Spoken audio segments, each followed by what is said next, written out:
So this is new Eternia Man at Arms. This is Revelation Deluxe Man at Arms. So two action figures which I updated, especially this one which I just newly purchased about last week. Okay, so let's first do a 360 view of new Eternia Man at Arms. And let's do a 360 view of Revelation Deluxe Man at Arms. Okay, so let's discuss part changes on this new Eternia Man at Arms. So it's going to be the boot set that comes from Revelation He-Man. So with the gauntlets, Revelation He-Man. We just use the upper part of the left armor or shoulder armor, just the ball of the arm protection. But with the gauntlet, we transferred it to the other figure. Okay, so we also took out the yellow paint, so it's going to match the boot set. So there's some kind of uniformity to the action figure and just the difference in color and the shape and size of the shoulder armor. So this comes from Deluxe Man at Arms, and this is a accessory that belongs to this figure.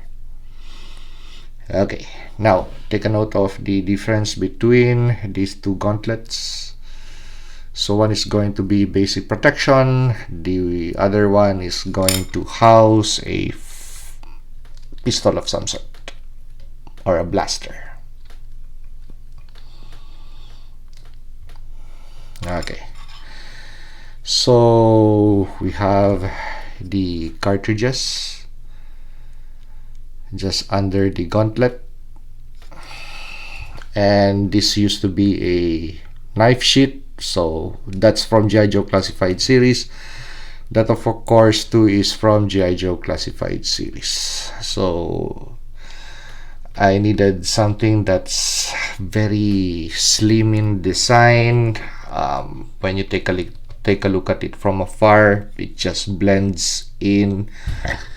Isn't too boxy, isn't too very obvious that it's a firing thing, it's a arm cannon. So something that blends in with the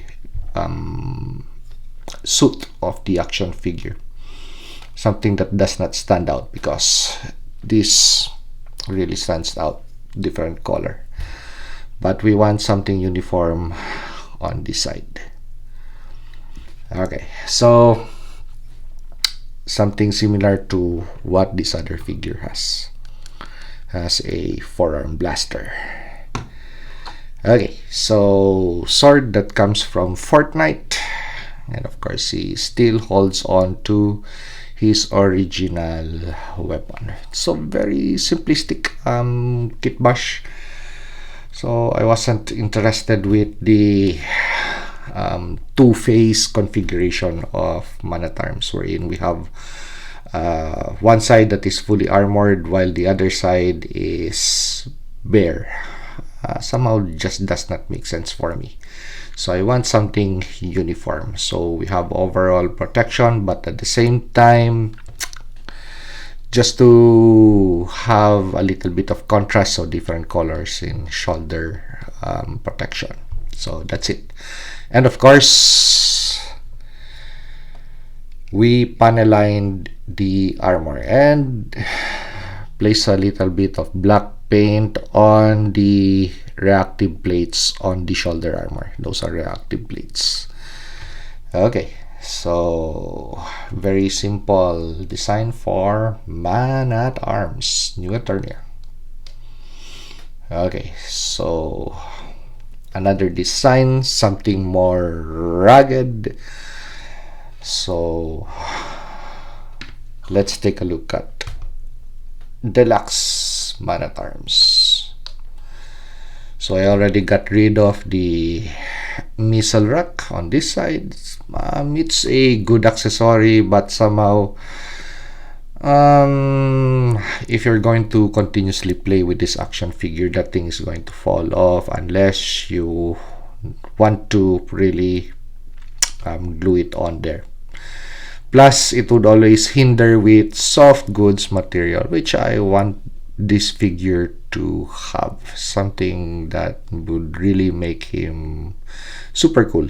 Something different in design from your more traditional looking Man-at-Arms. So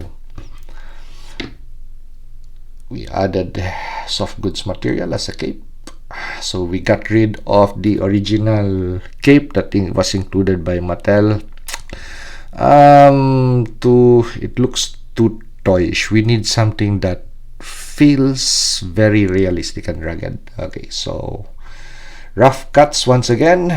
So no smooth cuts because it's going to look like it came from a factory. So rough cuts makes it nice and rugged. So let's take a look at the armor. So it's just going to be the breastplate, a little bit of protection for the forearm. We don't have any protection for the ball of the shoulders. Of course, this acts as a protection, and a blaster too. And instead of a sword and a melee weapon or a hammer, he has an axe. So Man-at-Arms is a master of different kinds of weapons. So just a little bit different with configuration number 2. We have a arm blaster on the right because of course this forearm protector which comes from this action figure would only work on the left forearm. So if you wish, you're thinking that you buy 2 of these and you could use the forearm guard and the shoulder protection on the left side, it's not going to work. So yeah, it's just going to be intended for the left arm. So that's the reason why.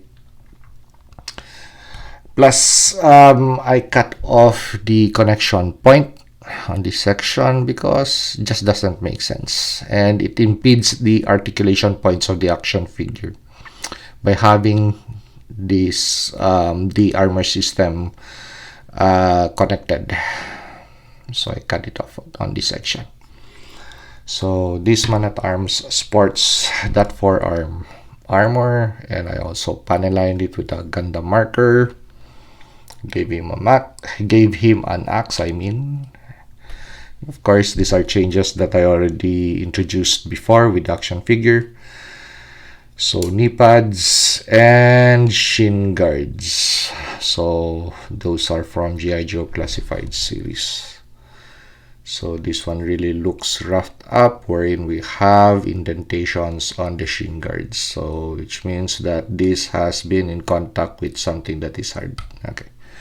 So it protected his shin. Okay, so how is the cape connected? Very simple. So I just made a knot and I just stuffed it in. Okay, so basically that is the cape of the action figure. So just very rough measurements and make rough cuts and make a knot and just stuff it in on the side of the armor for the cape. Now for the soft goods material. Okay, so instead of the rubbery material that this action figure comes with, we added once again same material. So we just made a tunic, made a hole, and then took off the armor, placed it on top of the figure, and sandwiched the soft goods material in between the armor plates. And of course we need to take out the legs, so hit this the leg sets, I mean, take it off once it's nice and soft, and that's when you'll be able to pull out the belt. Okay, so once I inserted the soft goods material, so I heated the belt and placed it back on and sandwiched the soft goods material on the chest. So that's it. Very simple process to make a 1-year-old figure look cool again. So he could go with or without the cape, but of course it looks cool with the rugged cape on. Okay, so that's just how you do it. Just stuff it in there and you're good to go. Okay, and you could even push it to the side this way, so it's protecting his shoulder cannon, and you still have soft goods for the shoulders. So really, with the design, so very versatile. So do I need a wired cape for this? No, I'd rather have something that looks very natural without any wirings or any stitching. Okay, so that's it. You could even put that over the head this way if you wish, so as a cloak or the head, or just downward. And that's it. So we have Jungle Recon Man-at-Arms. So it stops being Deluxe Revelation Man-at-Arms. It's Jungle Recon Man-at-Arms. And here is your basic Man-at-Arms. So this is my rendition or my version, how I want my Man-at-Arms action figures to look like in my collection. So if you like this review, like, comment, and subscribe to help me grow my channel. And see you on the next action figure or custom action figure review.